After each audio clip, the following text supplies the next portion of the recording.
Mr. Burke is Berserk, Chapter 4. 3 little letters. The 3 little letters were C-U-T, cuts, Mayor Hubble shouted into the microphone. We need to cut the amount of money we spend so we can balance the budget. Just saying the word cut seemed to make Mayor Hubble's eyes light up with excitement. He had a crazy look in his face, the kind of look that evil geniuses in the movies have when they explain how they're going to take over the world.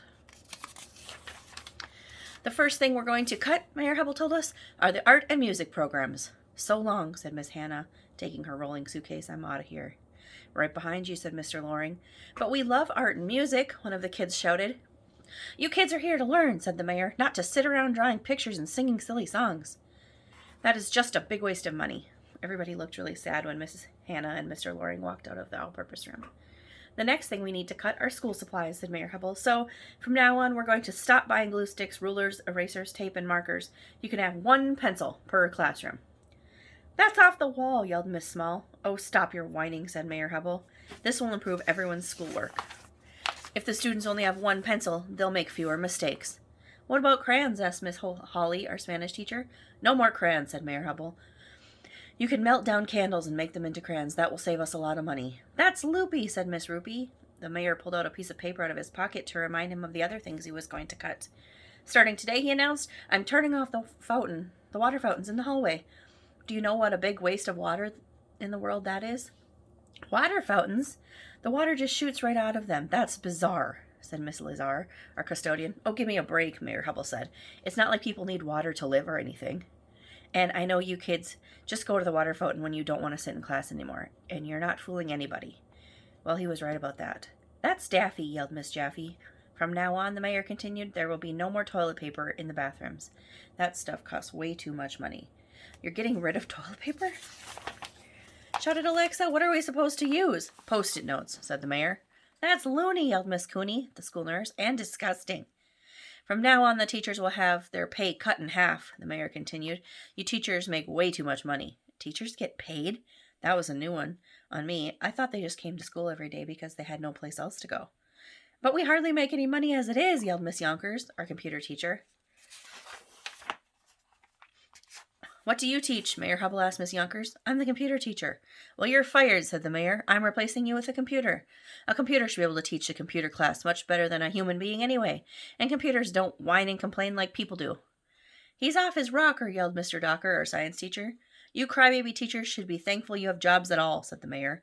Oh, and I want the coffee machine and the hot tub removed from the teacher's lounge.